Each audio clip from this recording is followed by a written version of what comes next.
कांग्रेस भाजपा के पुरखों ने वह क्षेत्र पाकिस्तान को दे दिया और घोषणा कर दिया कि जो नेता जहां से जीता उस देश को जाए, यानी डॉक्टर अंबेडकर कहाँ जाए अब? पाकिस्तान। बोलो मेरे मित्रों, ये छल था कि नहीं था हमारे साथ? जब कांग्रेस को पता चला कि डॉक्टर अंबेडकर रात को 2-2 बजे तक समझाता है और सारी जातियां नाम लिखा रही हैं, तो फिर उन्होंने मेरे मित्रों ऊंच बनो आंदोलन चला दिया। एक व्यक्ति की एक वोट और एक कीमत होनी चाहिए, और बाबा साहब की बात मानी गई, तब वोट का अधिकार मिला है। जो लोग कहते हैं कि बाबा साहब ने नहीं बनाया, उन लोगों को समझा देना कि संविधान सभा के अंदर डिबेट होती थी।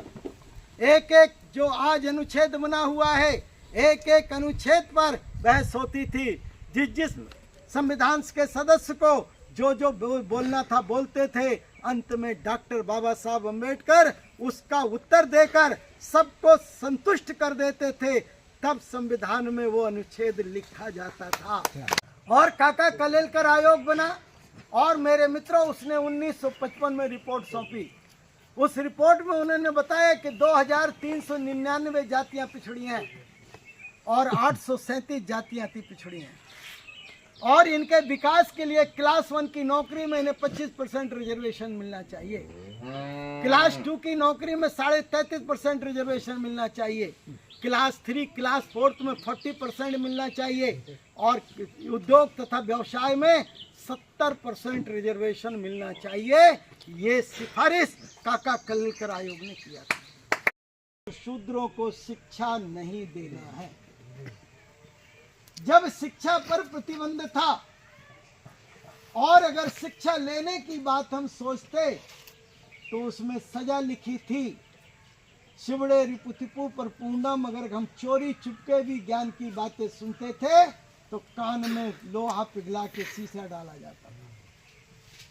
उच्चारणे जिव्याच्छेदम, बोलने से जीभ काटी जाती थी, और अगर पढ़ाने लग जाए तो गर्दन काटने की सजा लिखी है।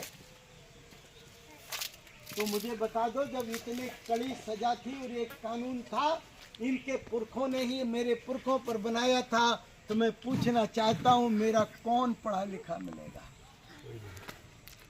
और संपत्ति रखने पर भी प्रतिबंध लगा था कि हम संपत्ति नहीं रख सकते हैं। तो जब संपत्ति ना रखने का कानून था तो मेरा कौन मिलेगा संपत्ति वाला? तीसरी बात जो है इनकम टैक्स या लगान देना। तो जब मेरे लोगों के पास संपत्ति नहीं है, जमीन नहीं है, तो लगान कहाँ से देंगे और पैसा भी कहाँ से आएगा? ये भी कानून बना था कि तुम्हें पैसा नहीं कमाना है, पैसा संचय करके नहीं रखना है। तो जब ये कानून था तो कहाँ से हमारे पास इनकम नहीं, तो इनकम टैक्स कहाँ से आएगा?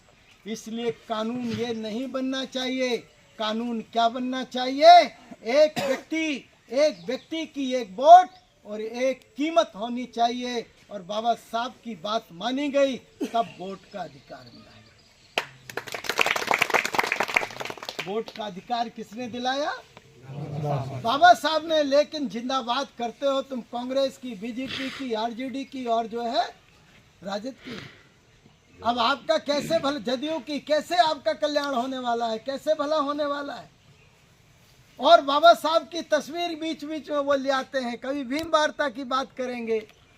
लेकिन मेरे मित्रों, कोई दिल से नहीं बात करता है, वो तो हम लोगों को ठगने के लिए आते हैं, धोखा देने के लिए आते हैं। जैसे लोकसभा में धोखा देने का काम कांग्रेस गठबंधन ने किया कि नहीं किया?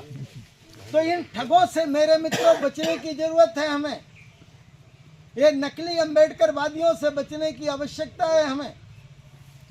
लेकिन बाबा साहब अम्बेडकर ने यही बात, जोगिंद्रनाथ मंडल ने ये संदेश दिया कि अगर बाबा साहब अम्बेडकर ने वोट का अधिकार नहीं लिया होता तो तुम बता दो क्या विधायक बनते? अगर रिजर्व सीटें बाबा साहब ने ना कराई होती तो क्या तुम विधायक बनते?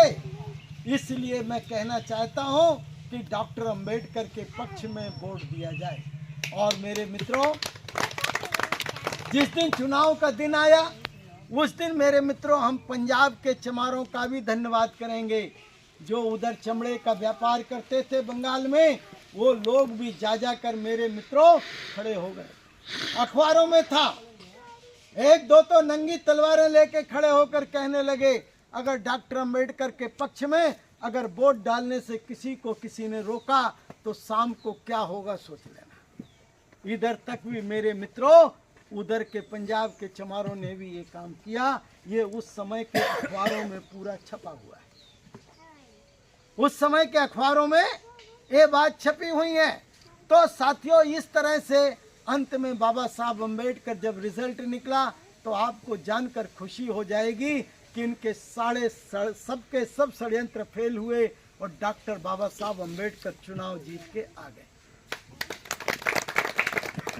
पूरे देश में खुशी की लहर छा गई कि डॉक्टर बाबा साहब अम्बेडकर जीत गए।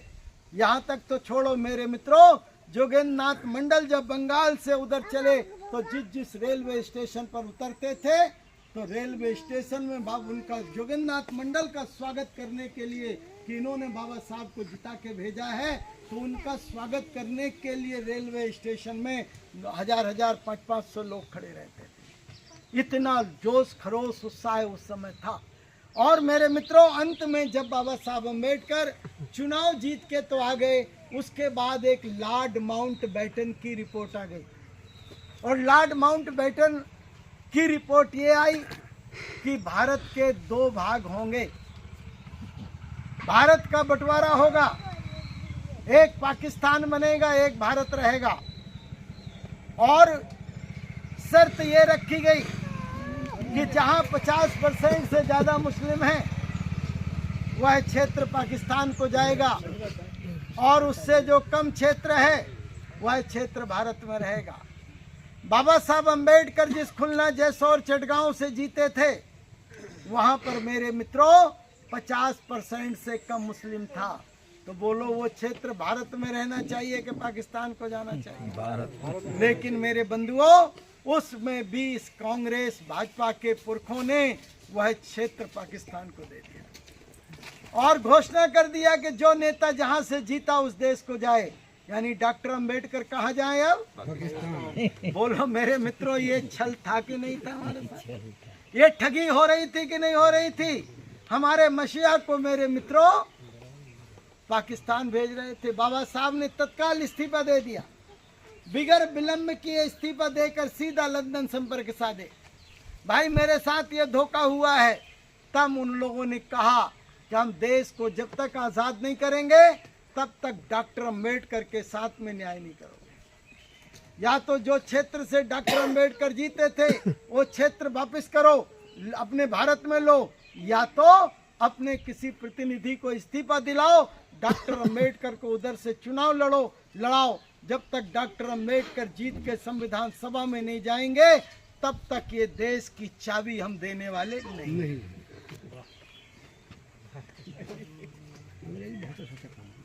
तब कहीं जाकर मेरे मित्रों पूना के बैरिस्टर जयकर को इस्तीफा दिलाया गया और डॉक्टर अंबेडकर को उधर से चुनाव लड़ाया गया। तब बाबा साहब चुनाव जीत के आए। तब मेरे मित्रों अंग्रेजों ने घोषणा कर दिया कि 15 अगस्त 1900 जो है 15 अगस्त को हम देश आज़ाद कर देंगे। 47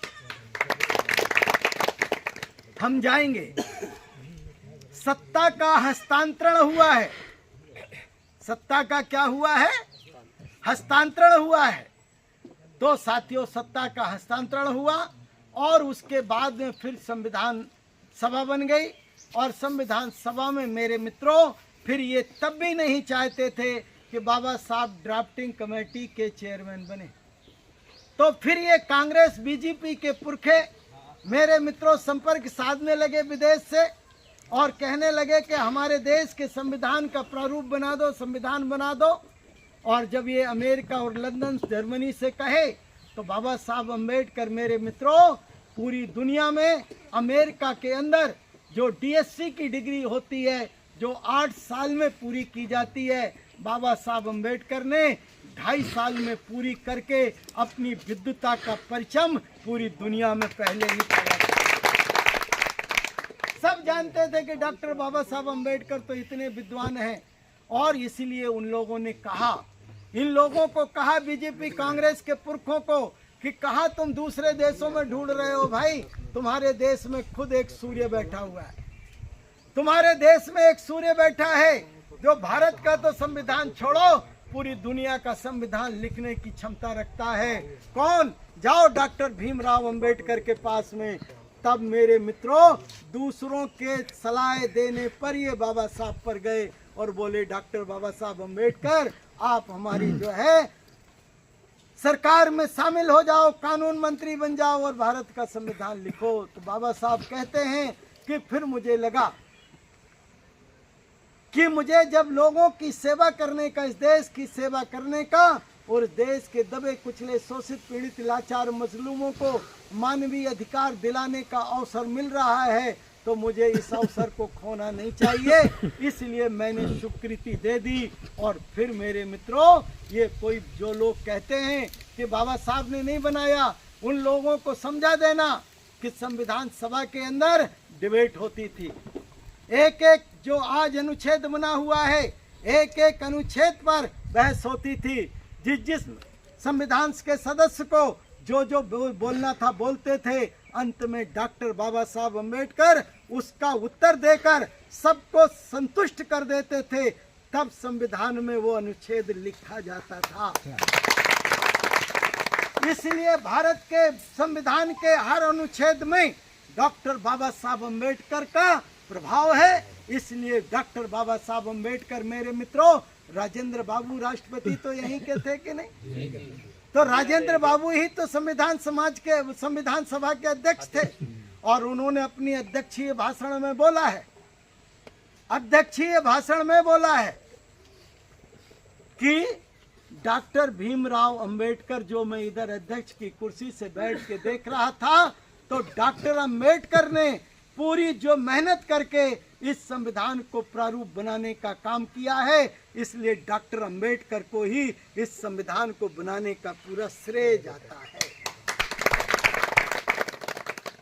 हे मेरे मित्रों, तो ये बात मैंने इसलिए रखी क्योंकि मेरे साथी जो है इस बारे में थोड़ी आधी अधूरी जानकारी ना रखें, पूरी जहां भी बोले तो इस तरह की जानकारी दें, ताकि जो है आपकी बात को कोई पकड़ने का काम ना कर सके। इसलिए मैंने आज ये बातें कुछ आपके बीच में रखी हैं। अब मेरे मित्रों, मैं आपसे ये भी कहना चाहता हूँ, हे मेरे अन्य पिछड़े वर्ग के भाइयों, मैं आपको आज ये कहना चाहता हूँ, कुछ लोग हैं इधर अन्य पिछड़े वर्ग के कि नहीं है। एक तो मौर्य जी बैठे थे, एक आप बैठे हैं, आप भी हैं। तो मेरे मित्रों, मैं आपसे कहना चाहता हूँ कि आज आपको जो ये 27% आरक्षण मिल रहा है, क्यों मिल रहा है ये आपको समझ लेना चाहिए। बाबा साहब अम्बेडकर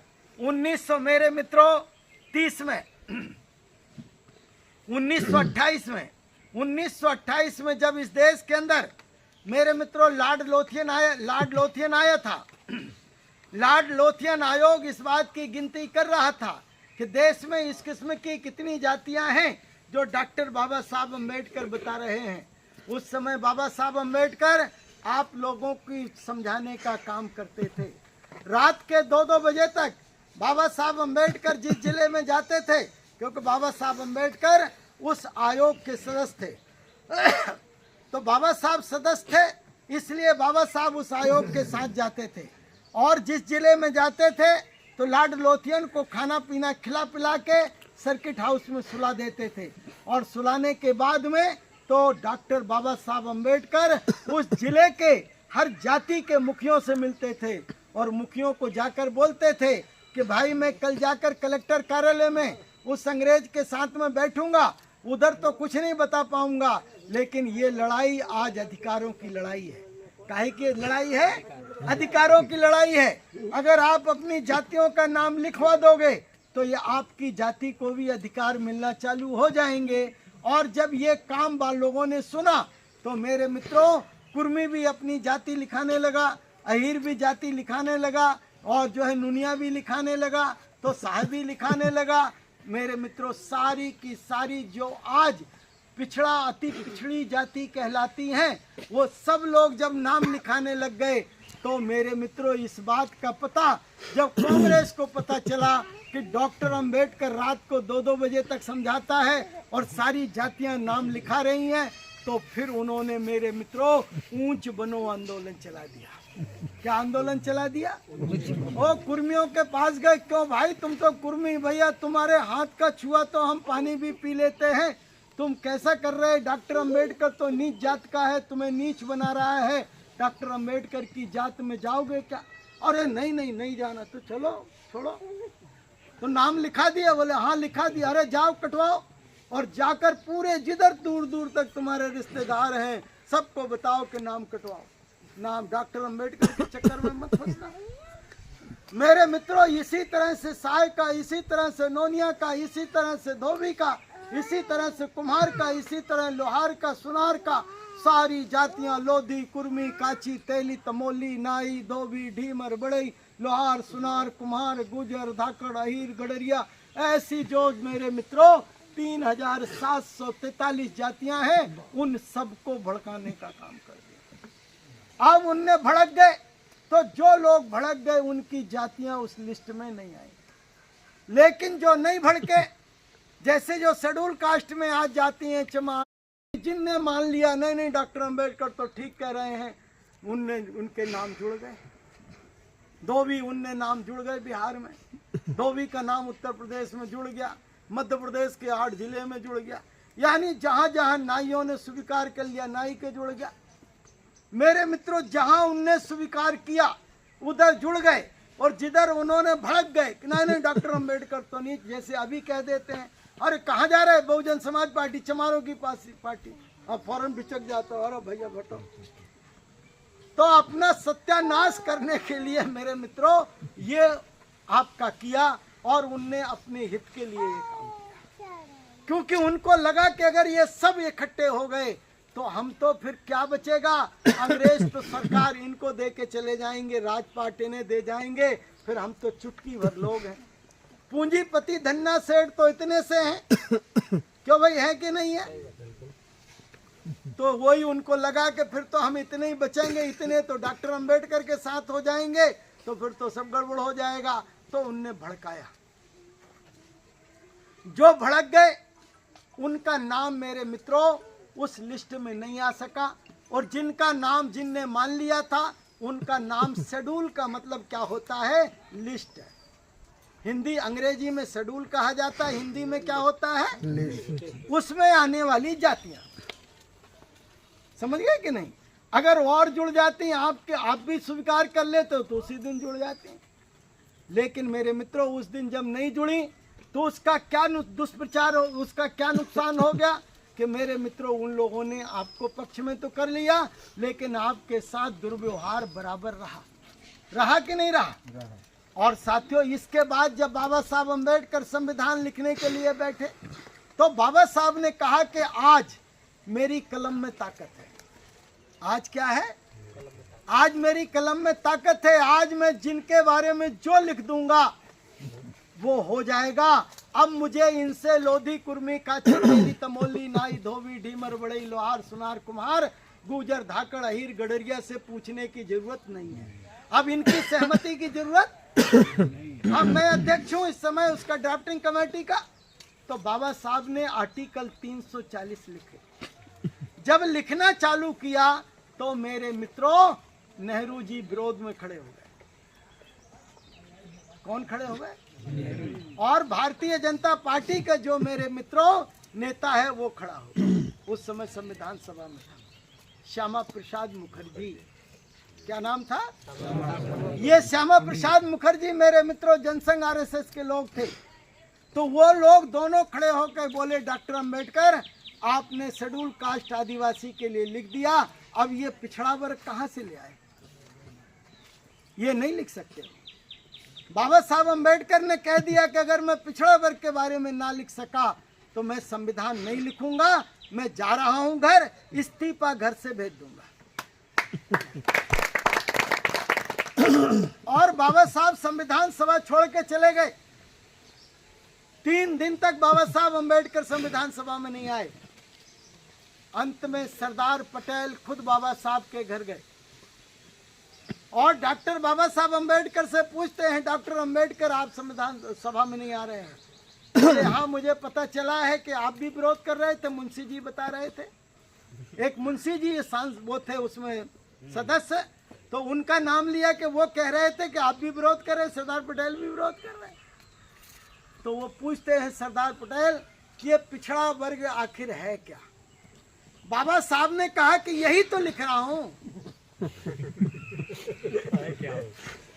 यही लिख रहा हूं कि शेड्यूल कास्ट आदिवासी के अलावा पूरे देश में घूमकर तुम जांच करो कि अभी भी कितनी जातियां पिछड़ी हैं, और जितनी जातियां पिछड़ी सर्वे में आ जाएं तो उनको भी सामाजिक, आर्थिक, शैक्षणिक रूप से आगे बढ़ाने का काम करो, नौकरी देने का काम करो, ये करो।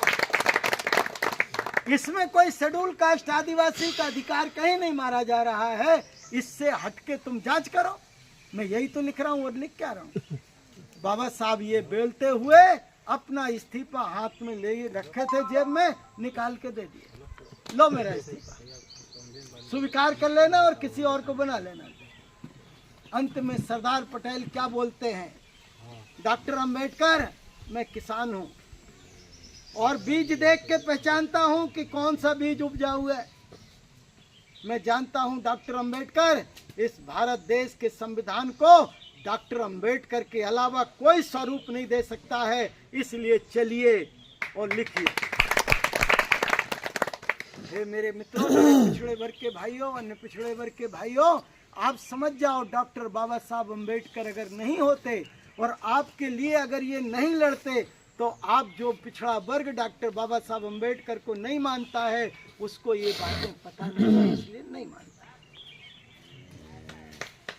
और उसके बाद बाबा साहब ने फिर आर्टिकल 340 लिखा, और जैसे ही 26 जनवरी 1950 को संविधान लागू हुआ, 27 जनवरी 1950 को ही बाबा साहब अंबेडकर ने पंडित नेहरू से कहा, पंडित जी राष्ट्रीय पिछड़ा वर्ग प्रथम आयोग गठन करने का काम करो।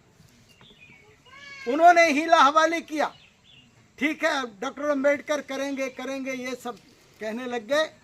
अंत में 51 आ गया, बाबा साहब अंबेडकर ने कहा कि ये नहीं मानेंगे और इनकी सरकार में मंत्री रहने का फिर क्या फायदा है। तो बाबा साहब अंबेडकर ने मेरे मित्रों इस्तीफा देने का काम कर दिया कानून मंत्री से। क्या कर दिया?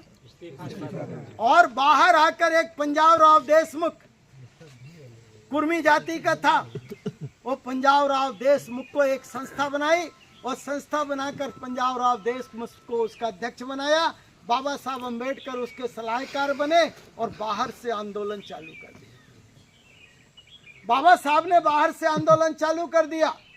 जब नेहरू जी ने देखा कि ये पंजाब राव देशमुख तो कुर्मी जाति का है और ये जो है डॉक्टर अंबेडकर का साथ दे रहा है, तो उन्हें बुला लिया, भाई इधर आओ। क्यों डॉक्टर, क्या तकलीफ है तुम्हें? तुम लोग तो जो है जाओ किसान मंत्री बना देते हैं, तुम्हें कृषि मंत्री बना दे रहे, डॉक्टर अंबेडकर का साथ क्यों पकड़े हो? और मेरे मित्रों वो कृषि मंत्री बन गए और पता चला बाबा साहब का साथ छोड़ दिया।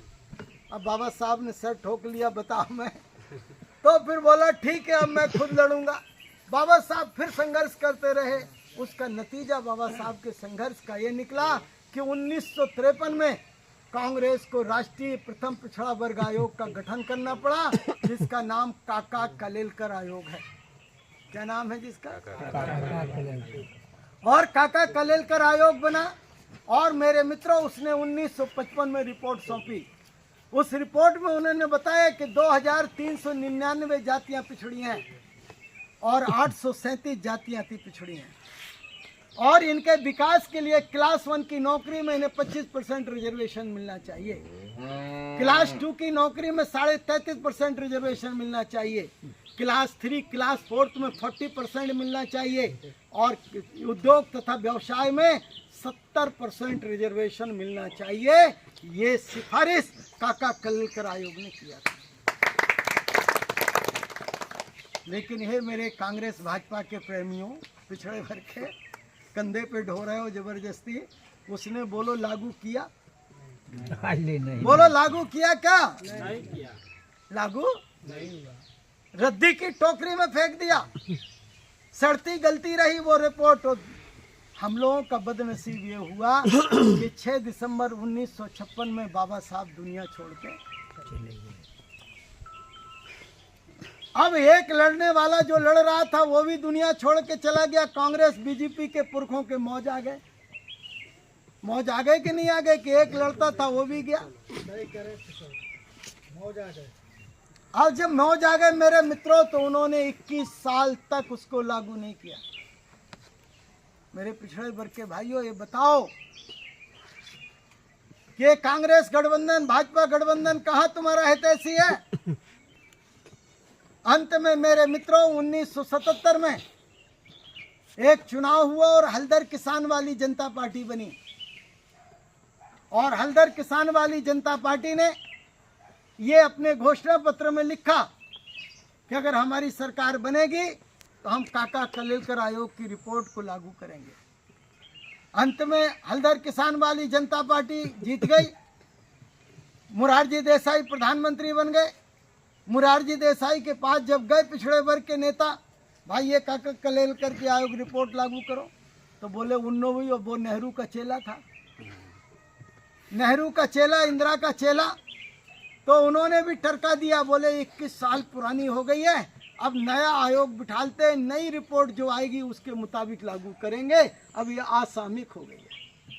बताओ मेरे मित्रों, पिछड़ा वर्ग फिर पीछे हट गया। पिछड़ा वर्ग क्या हो गया? फिर पीछे हट गया, फिर चक्कर में फंस गया। अंत में साथियों 1978 में 1 जनवरी 1979 को मेरे मित्रों जो है अधिसूचना जारी हुआ और मंडल आयोग बनाने का काम हुआ।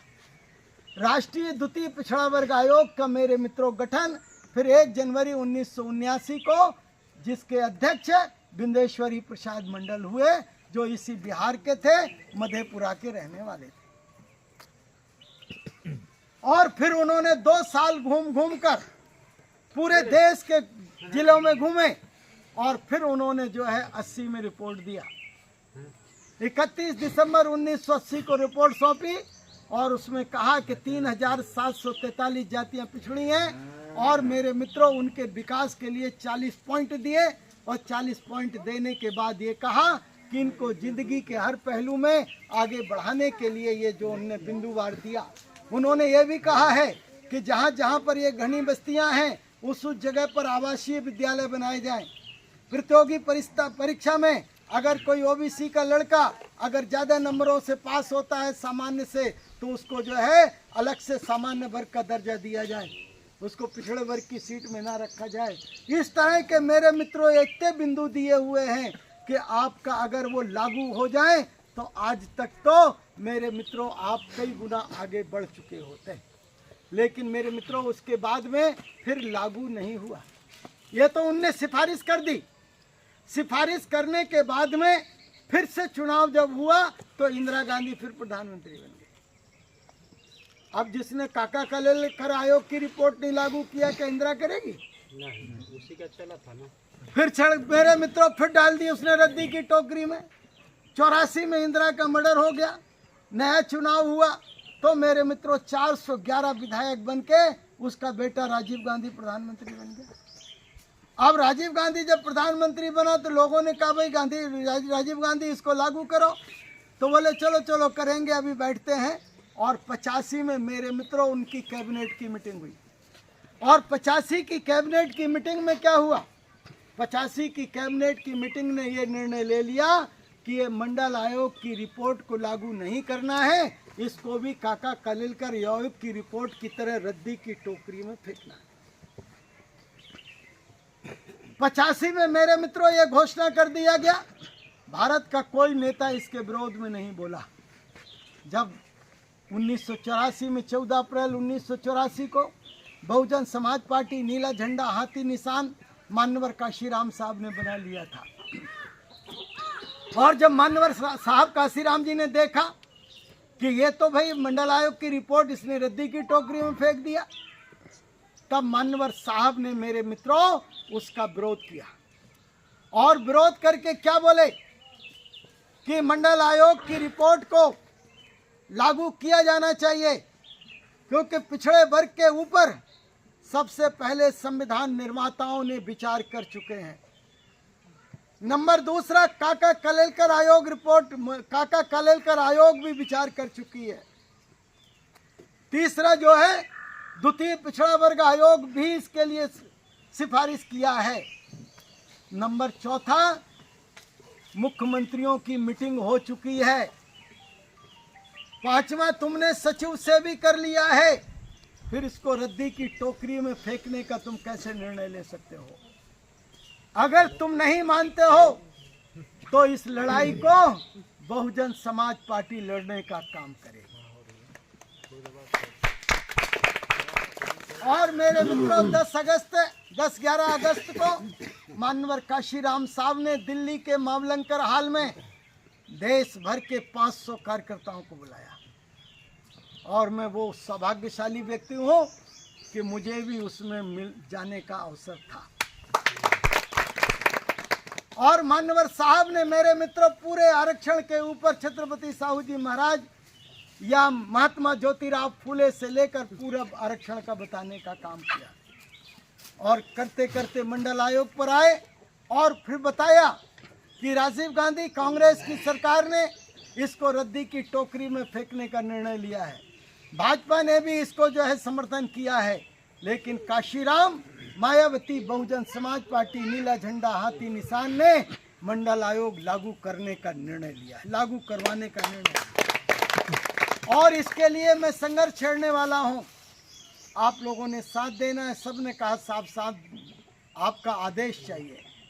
और उसके बाद मेरे मित्रों, आरक्षण समर्थक संगोष्ठी, सेमिनार, जनसभाएं पूरे देश के अंदर जो है साथियों आरक्षण के समर्थन में जगह जगह आंदोलन चलने लगे। और ये करते करते 89 आ गया। क्या आ गया? और 89 में लोकसभा के चुनाव हुए और 89 के लोकसभा में बहुजन समाज पार्टी के 3 सांसद जीत गए। बहन कुमारी मायावती जी बिजनौर से जीत गई, रामकृष्ण यादव आजमगढ़ से जीत गए और मेरे मित्रों फिल्लौर से हमारे जो है एक हरभजन सिंह लाखा जीत गए। हरभजन सिंह लाखा फिल्लौर से जीत गए 3 सांसद। और जनता दल, उस जनता पार्टी से तोड़ के विश्वनाथ प्रताप सिंह ने जनता दल बना लिया था, उसके सबसे ज्यादा संसद सदस्य जीत के आए। अब सरकार उसको बनाने के लिए निमंत्रण दिया गया, लेकिन उसके पास बहुमत नहीं था, तो भारतीय जनता पार्टी से बहुमत मांगा। भारतीय जनता पार्टी ने सपोर्ट दिया, लेकिन भारतीय जनता पार्टी के समर्थन के बावजूद भी उसका पूरा नहीं हो रहा था। तो मान्यवर साहब बहन जी से अनुरोध किया कि मान्यवर साहब, हम 3 आपके सांसद हैं, तीनों को मंत्री बनाते हैं और बहन मायावती जी को हम गृह मंत्री बनाते हैं, आप हमारा सपोर्ट कर दो। मान्यवर साहब ने, बहन जी ने विचार किया और क्या बोला, वीपी सिंह जी, ना हम लोगों को मंत्री नहीं बनना है, हम बाहर से सपोर्ट करेंगे, सिर्फ हमारे 2 काम कर दो, 2 काम करने का वचन दे दो। कौन कौन से बताएं शर्त नंबर 1, डॉक्टर बाबा साहब अम्बेडकर, जिन्होंने भारत देश को इतना त्याग बलिदान करके दुनिया का सबसे अच्छा संविधान दिया है, उस बाबा साहब अम्बेडकर को आज तक सम्मान नहीं मिला है, इसलिए भारत रत्न की उपाधि देनी होगी। शर्त नंबर 2, अन्य पिछड़े वर्ग का जो मंडल आयोग की रिपोर्ट है, वो मंडल आयोग की रिपोर्ट रद्दी की टोकरी में पड़ी हुई है, तो तुम्हें मंडल आयोग की रिपोर्ट को लागू करना पड़ेगा। मेरी ये 2 शर्तें हैं। अगर तुम मान जाते हो तो मैं तुम्हें बाहर से समर्थन देने के लिए राजी हूं।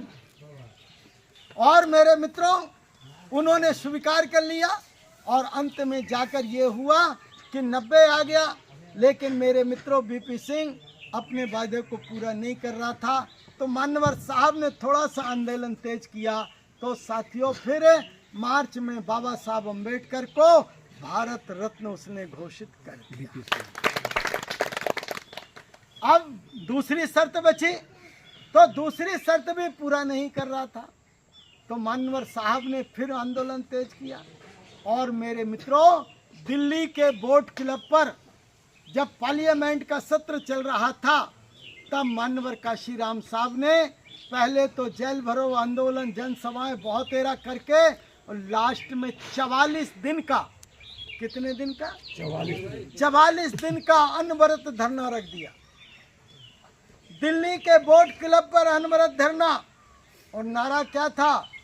मंडल आयोग लागू करो वरना कुर्सी खाली करो। बीपी सिंह, वायदा अपना पूरा करो वरना कुर्सी, मंडल आयोग लागू करो वरना कुर्सी खाली करो। बीपी सिंह, अपना वायदा पूरा करो वरना कुर्सी। और जब ये नारा चला तो मेरे मित्रों सब लोग हिल गए। हजारों लोग, 10,000 आदमी रोज इकट्ठे होते थे और उस आंदोलन को कामयाब बना रहे थे। मेरे मित्रों, इसका असर हरियाणा के एक देवीलाल जाट पे पड़ा, जो ताऊ कहलाता था, उप प्रधानमंत्री रह चुके थे। और उन्होंने जब देखा कि मानवर काशीराम साहब इतना लंबा आंदोलन चला रहे हैं, तो मानवर साहब से समय मांगा। साहब, मैं आपसे मिलना चाहता हूँ, आप बहुत धन्य हैं, हम पिछड़े वर्ग की लड़ाई काशीराम जी लड़ रहे हैं, आप बहुत महान हैं, मैं आपसे मिलना चाहता हूँ। मानवर साहब ने समय दे दिया, और जब देवीलाल जी मिलने गए तो देवीलाल जी ने कहा कि मानवर साहब, मैं 9 अगस्त 90 में एक जनसभा रखना चाह रहा हूँ दिल्ली में, आप मेरे मंच पे आ जाएं बस। मान्यवर साहब ने सहमति दे दिया, चलो मैं आऊंगा तुम्हारी सभा में। और जब इस बात का बीपी सिंह को पता चला कि ये 9 तारीख को सभा होने वाली है, तो बीपी सिंह के पैर के नीचे की जमीन खिसकी कि अगर काशीराम साहब अगर 9 तारीख को मंच पे देवीलाल के आ गए तो मेरी कुर्सी टेढ़ी हो जाएगी, लुढ़क जाएगी। तो उसमें उनके सलाहकारों ने सलाह दिया कि जल्दी कुछ फैसला करो। तो मेरे मित्रों, 7 अगस्त 1990 को, यानी सभा के 2 दिन पहले, बीपी सिंह ने मंडल आयोग लागू करने की घोषणा कर दी। बोलो मेरे मित्रों, किसके दबाव में हुआ ये? हुआ बहुजन समाज पार्टी, नीला झंडा, हाथी निशान, मानवर काशीराम साहब, बहन कुमारी मायावती के दबाव में हुआ कि नहीं? ये बात मेरे मित्रों आज अन्य पिछड़े वर्ग को बतानी चाहिए कि नहीं बतानी चाहिए? किसको मालूम है कि किसने दिलवाया? अरे ये तो इस हमारे आंदोलन का, बहन जी मान्यवर साहब के आंदोलन का देन है मेरे मित्रों। उन सभी आंदोलनों में मैं भी सहभागी हमेशा था, हमेशा उन आंदोलनों में मैं रहा हूँ। इसलिए साथियों, आप लोगों से मान्यवर साहब ने की लड़ाई ने कामयाब हुई, और उस लड़ाई के कारण मेरे मित्रों ये हमारा जो है, अब मेरे मित्रों मैं आपसे पूछना चाहता हूं, आज तक इसकी चर्चाएं गांव-गांव तक नहीं फैली हैं, आज तक ये बात अन्य पिछड़े वर्ग के बीच में नहीं गई है। इसलिए मैं आप लोगों से, इस विधानसभा के लोगों से और मेरे अन्य पिछड़े वर्ग के जितने भाई बैठे हैं उनसे ये अपील करना चाहता हूं, कहना चाहता हूं कि आप लोगों के प्रयास से इस विधानसभा के ज़्यादा नहीं तो 100-200 पिछड़े वर्ग के लोगों को एक दिन बिठाने का काम करो, ताकि ये सब बातें उनको भी बताई जा सकें। क्यों भाई, होना चाहिए, ऐसा नहीं होना चाहिए? अगर ये लोग अपने संगठन बनाने में लगेंगे, लेकिन अगर 100 अन्य पिछड़े वर्ग के भाई भी जब ये सारी बात जान के, अगर 100 ने भी 10-10 को बताया तो 1000 में फैल जाएगी बात कि नहीं? और 1000 ने अगर 10-10 को बता दिया तो कितने में फैल जाएगी? और 10,000 अन्य पिछड़े वर्ग का वोट भर मिल जाना चाहिए। बहुजन समाज पार्टी डंके की चोट पर ये सीट जीत के जाएगी, कोई रोकने वाला नहीं। तो बोलो, ये प्लान के साथ में काम होना चाहिए कि नहीं होना चाहिए? इसलिए मेरे मित्रों, आप लोग भी तारीख तय करो और आप लोग भी अपने काम को बांटो, और काम को बांट के इसको सिस्टम के साथ इस काम को करने का काम करो। अगर आप लोगों ने प्लान्ड वे में अगर योजनाबद्ध तरीके से ये काम को किया, संगठन को बनाने का काम किया, ये आज की तारीख में संगठन बनाने का दौर चल रहा है। माननीय बहन जी के ये सख्त निर्देश हैं कि संगठन बनाओ। इसलिए मेरे भाइयों, ये संगठन बनाने की इस प्रक्रिया में मैं आपकी इस विधानसभा क्या है, हथुआ विधानसभा 104 में मैं आपके बीच आया हुआ हूँ और आज आप लोगों ने मुझे बहुत धैर्यता से सुना है। मैं आप लोगों से अपील करना चाहूँगा, गुजारिश करना चाहूँगा कि आप मेरे मित्रों इस काम को आगे बढ़ाएं और 1 माह का समय मैं आपको देता हूँ। संगठन के 2 मिनट के लिए पूरा होने दीजिए, आपको समय मिलेगा। अभी जो है, जब ये लोग इनके नाम पता लिख लो और जब अन्य पिछड़े वर्ग की मीटिंग बुलाओ तो इनके भी जिम्मेवारी दोगे कि अपने साथ में 10 लोग लेके आए। यही ठीक है कि नहीं? अपना नाम दीजिए, 10 लोग लेके आओगे। तो साथियों, इस तरह से अगर योजनाबद्ध ये सब काम कर लेंगे हम लोग, तो साथियों अभी हमारे पास में 1 महीने के अंदर अंदर आप पूरी पोलिंग में पहुंच जाओगे और जो बीएलए आपको देना है तो बीएलए भी देने का काम आप कर लोगे। और बीएलए जरूरी क्यों है? बीएलए जरूरी इसलिए है मेरे मित्रों कि ये मतदाता सूची का समय समय पर पुनरीक्षण का कार्यक्रम चलता रहता है और जब पुनरीक्षण का कार्यक्रम चलता रहता है तो उधर से बीएलओ आते हैं। बीएलओ का मतलब होता है बूथ लेवल ऑफिसर। वो चाहे स्कूल का मास्टर हो, चाहे पटवारी हो, चाहे जो भी हो, गवर्नमेंट कर्मचारी आपके बीच में आता है एक पोलिंग में और हर पार्टी के बीएलए को बुलाता है कि भाई आप हमारे साथ में घूम के और हर घर में इसके लिए समीक्षा, इसको जो है पुनरीक्षण कराने का काम करो। जब आपका बीएलए नहीं होता है तो मेरे मित्रों वो लोग, दूसरी पार्टी के लोग गलत नाम जुड़वा लेते हैं, आपके नाम कटवा देते हैं और बाद में फिर आप पछताते रह जाते हो। ठीक है कि नहीं है?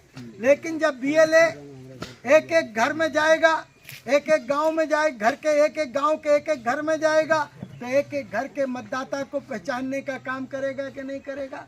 और वही बीएलए जब उधर पोलिंग का एजेंट बन जाएगा तो कौन फर्जी वोट डलेगा भाई? फिर तो नहीं डलेगा, क्योंकि एक एक का फोटो पहचानेगा, एक एक का चेहरा पहचानेगा, एक एक का घर जानेगा कि ये तो फला शाह जी हैं, ये फला पटेल जी हैं, ये फला राम जी हैं, तो ये फला जो है नुनिया जी हैं, ये फला फला है, क्यों भाई महतो जी हैं। जानेंगे कि नहीं जानेंगे? फिर तो सबका एक एक चेहरा जानेंगे। इसलिए मेरे बंधुओं, हमारे को ये काम करना बहुत ज़रूरी है। इसलिए पोलिंग की कमेटी बनाना अनिवार्य है, आपको सेक्टर की कमेटी भी बनाना अनिवार्य है। इसलिए मैं आप लोगों को 1 माह का समय देता हूं और 20 अप्रैल के बाद में आपके बीच आऊंगा।